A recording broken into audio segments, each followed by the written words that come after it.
Bonjour mes petits champions. Aujourd'hui je vous accueille dans la manade de Jo au Mas des Trois Cloches. Alors je vous laisse apprécier le paysage.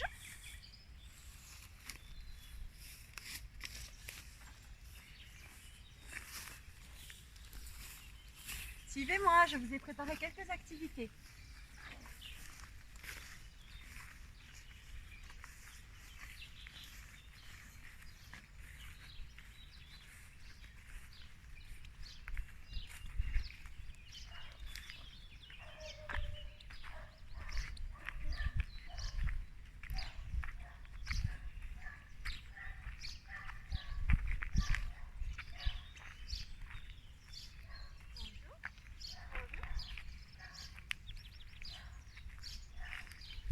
Alors le beau cheval va venir écouter l'histoire et faire les activités avec nous aujourd'hui.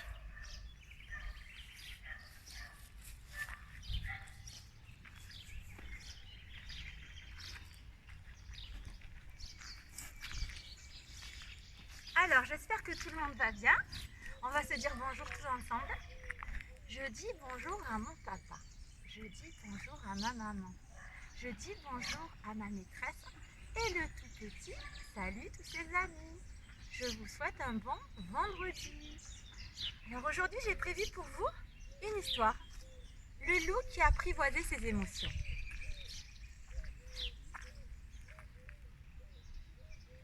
Vous allez bien l'écouter pour pouvoir la raconter à papa et maman ensuite. Il était une fois un loup qui vivait dans une belle forêt, entouré de tous ses amis. Il s'appelait Loup.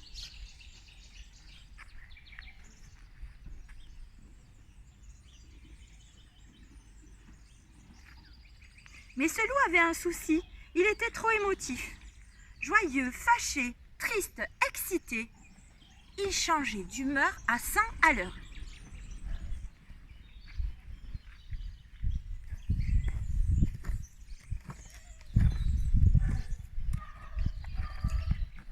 Ainsi, quand Loup était d'humeur joyeuse, il sifflotait le cœur léger, faisait des blagues, parlait aux arbres. Il était plein d'énergie et d'idées pour s'amuser. Coucou Joshua, tu viens à la chasse aux papillons avec moi?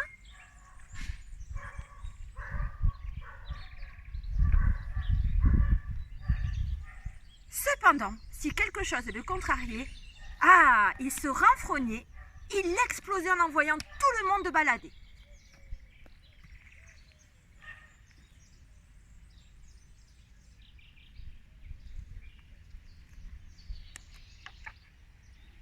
Tu dois apprendre à te calmer, Loup, lui dit un jour Maître Hibou excédé. Tu nous donnes le tournis, il faut apprendre à te calmer. Pour être plus serein, expliqua Valentin. Plus cool quoi, ajouta Joshua. Mais ne t'inquiète pas, nous allons t'aider. L'entraînement Z commence demain, chez moi.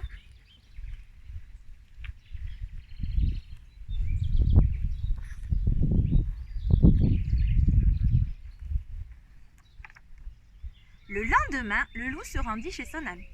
Pour contrôler ses émotions, le yoga c'est parfait, déclare Joshua. Respire calmement. Fais le vide en toi.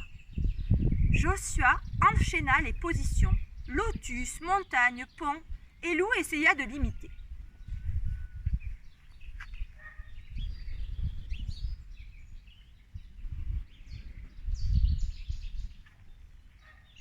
Ouh là là, ce n'était pas facile, mais qu'est-ce que c'était rigolo! N'y tenant plus, Loup éclata de rire. Oh, on dirait que le yoga ne fonctionne pas avec toi, s'exclama Joshua. À l'extérieur, Alfred attendait Loup de pied ferme. Rien de tel que le sport pour se défouler, dit-il. Je t'ai préparé un parcours spécial. Un parcours spécial, Loup excité. Prêt? Et il fila comme une fusée derrière lui. Loup courait, sautait, rampait.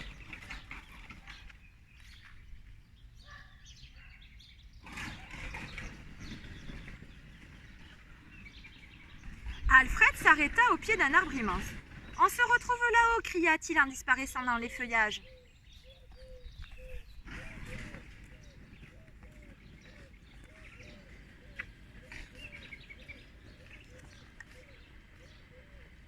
Arrivé au sommet, Loup regarda en bas et sa gorge se serra.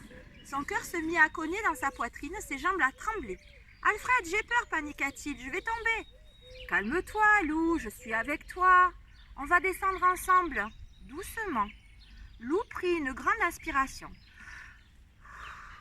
Et tout tremblant, il descendit. « Tu as vaincu ta peur, bravo Loup, tu peux être fier de toi. »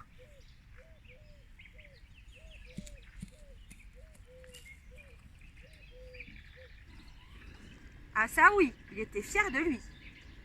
Tout ceci m'a mis un appétit, se dit Loup. Cela tombe bien. Gros Louis m'attend chez lui. Les pattes pleines de farine, Gros Louis était avec Louve.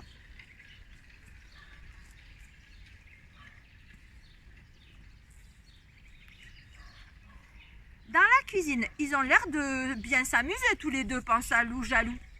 Salut Loup, fit Gros Louis. Aujourd'hui, on a préparé des macarons pour réussir ces gâteaux délicats. Il faut suivre la recette pas à pas et être très patient. C'est un bon exercice pour toi, n'est-ce pas? À ces mots, Louve éclata de rire. Loup sentit la moutarde lui monter au nez. Il devint tout rouge, tapa du pied et explosa.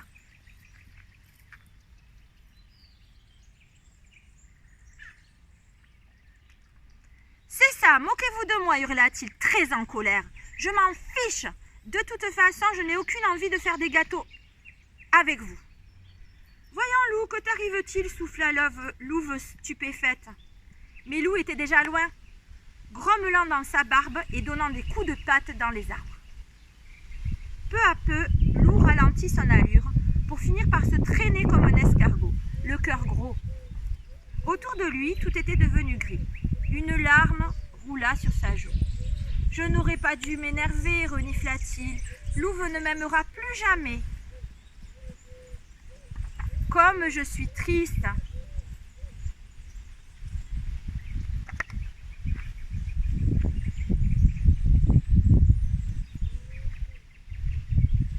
« Mais qu'est-ce qui arrive à mon super copain ?» fit alors une voix derrière lui. C'était Demoiselle Yéti. En pleurant à chaudes larmes, Loup raconta à son amie ce qui s'était passé. Elle lui fit un gros câlin, puis elle dit « Ce qui est fait est fait. Maintenant, il faut réparer ta bêtise. Va voir Louve et Gros Louis et excuse-toi. Tu te sentiras beaucoup mieux après. Et si Louve ne veut pas te pardonner? Et si Louve ne veut pas me pardonner, fit Loup inquiet. Qui ne tente rien n'a rien, répondit Demoiselle Yéti. Allez, file, petit loup, tu vas y arriver.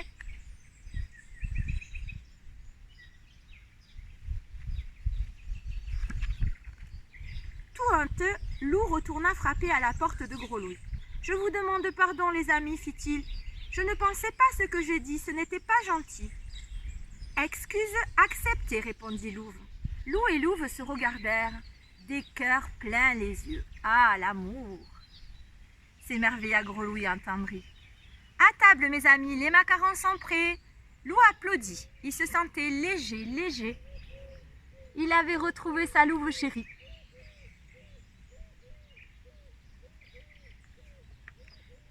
Le lendemain, Loup avait rendez-vous avec Valentin. Quelle activité son ami lui avait-il donc préparée? En arrivant dans la clairière, Loup s'arrêta émerveillé.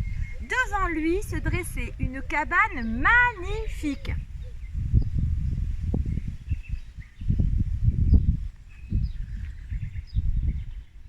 Je l'ai construite hier, expliqua Valentin. Maintenant, c'est à toi d'imaginer ta cabane. Inventer, tu verras, ça fait un bien fou. Plus excité que jamais, Loup disparut dans la forêt. Il revint les bras chargés de branchages. Il se mit aussitôt à l'ouvrage. Peu à peu, une drôle de cabane sortit de terre. Il ne me reste plus que la porte et c'est terminé.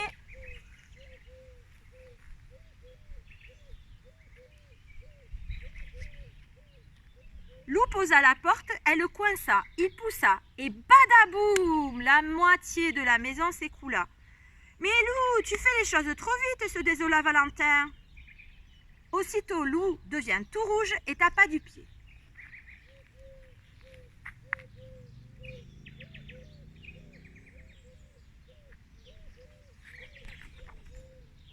Il prit une grande inspiration. Il fit 2 positions du yoga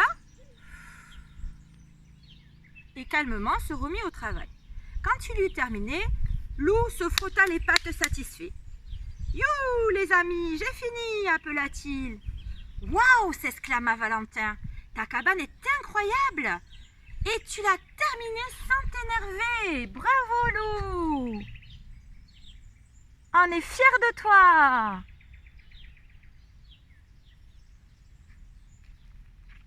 Pour fêter ça, je vous invite tous à goûter à l'intérieur. Dans la cabane de Lou, c'était vraiment charmant. Hélas, ses copains s'étaient à peine installés que la pluie se mit à tomber. « Dépliez vos parapluies » ordonna Lou ravi. « Vous allez voir comme c'est joli. » En un instant, la cabane se transforma en arc-en-ciel géant, avec les parapluies et tous les amis.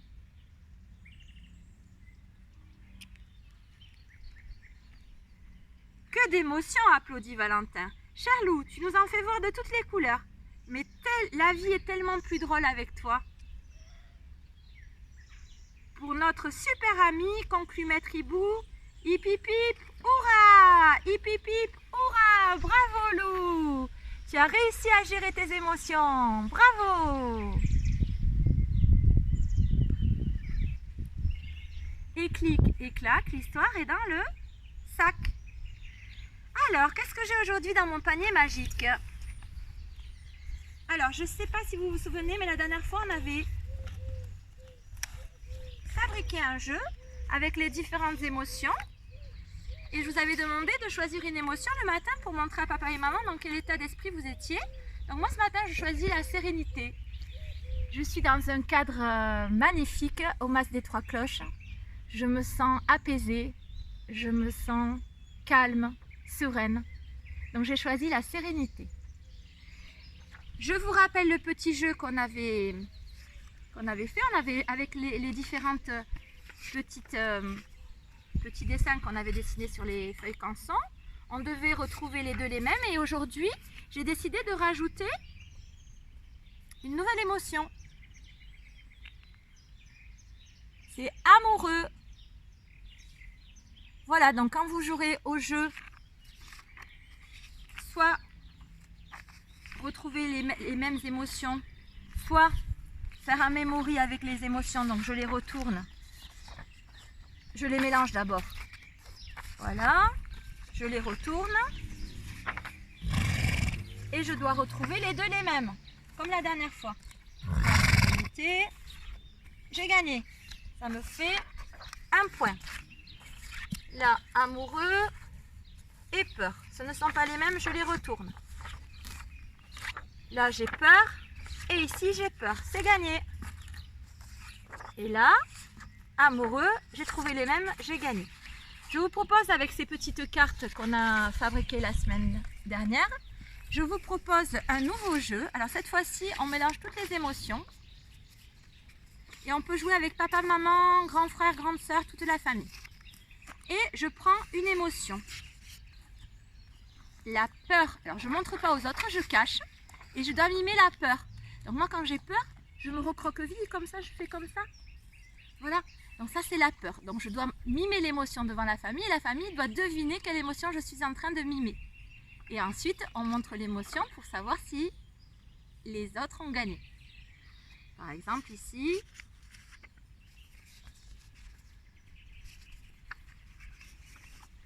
je prends la colère, je ne la montre pas aux autres, je la cache et je dois mimer la colère. Donc je dois, comment je fais quand je suis en colère? Je fronce les sourcils et puis je tape des pieds, je mets les poings serrés, je suis en colère, voilà. Donc vous devez montrer par les gestes à papa et maman et eux ils doivent deviner quelle émotion vous êtes en train de faire. Et après on vérifie de mimer et ensuite on vérifie si c'est la bonne émotion. Voilà, donc ça c'est le deuxième jeu. Et aujourd'hui, on est dans un cadre magnifique, propice à la créativité. Alors, aujourd'hui, je vais vous proposer un petit peu d'art plastique. Alors, vous allez demander à papa et maman de vous donner une colle, un ciseau, des feuilles de couleur. Voilà, de toutes les couleurs. Si vous n'avez pas de feuilles de couleur, c'est pas grave. Vous prenez des journaux que vous avez à la maison ou des emballages que vous avez et on va pouvoir faire avec. Alors, je voudrais aujourd'hui qu'on s'inspire d'une œuvre d'un grand artiste peintre, sculpteur, qui s'appelle Matisse. Et Matisse, il a fait aussi des collages. Donc là, on voit un collage de Matisse. Alors Matisse, lui, carrément, il a fait... il n'avait pas non plus de papier de couleur comme ça, sûrement chez lui. Donc il a décidé de prendre une feuille blanche, de la colorier avec de la gouache, prendre plusieurs feuilles, de les colorier avec de la gouache, et ensuite de les découper et de les coller de manière à faire une œuvre d'art. Là, cette œuvre s'appelle l'escargot. Donc nous, on va essayer de faire à la manière de Matisse. On prend des feuilles de toutes les couleurs, voilà. Alors moi, j'ai déjà commencé à les découper. Je les ai découpées un peu selon mon imagination avec plusieurs formes comme ça. Voilà. J'ai déjà commencé un petit peu. Et ensuite, je vais m'inspirer de Matisse pour créer ma propre œuvre. Donc, je vois que Matisse, il a fait un encadrement. Voilà, donc moi j'ai décidé de faire un encadrement avec du vert. Je continue l'encadrement. Je prends la colle et au fur et à mesure, je colle chaque petit morceau de papier. Voilà, donc là j'ai fini l'encadrement. Et au milieu, vous pouvez faire comme lui un escargot si vous avez envie, ou vous inventez avec les petits morceaux, vous inventez une composition. Faites vraiment ce que vous avez envie, selon votre inspiration. Voilà. Donc pour la tenue du stylo, on rappelle le pouce ici, et c'est comme un crocodile. Voilà. Donc on tient bien le ciseau, et puis on découpe différentes formes pour créer une composition à sa guise. Voilà.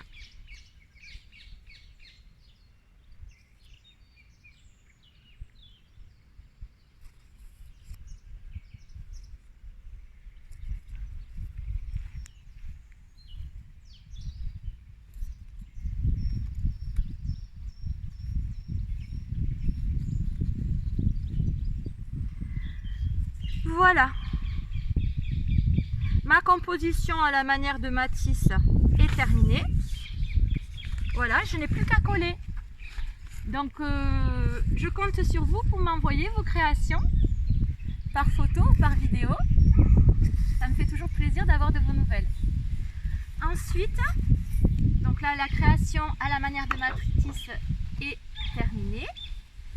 Je voulais terminer avec vous juste par une petite chanson. Une petite berceuse que j'aime beaucoup, et on va la chanter avec Petit Ours. Viens mon petit ours dans mes bras, la nuit est tombée, j'ai un peu froid, une larme vient de couler sur ta joue, tu vas l'essuyer de mon pelage doux, et demain matin le soleil me dira debout la vie est merveille, et tu resteras assis dessus mon lit, tu es le gardien des ombres de la nuit. Alors on va dire au revoir au cheval, au revoir.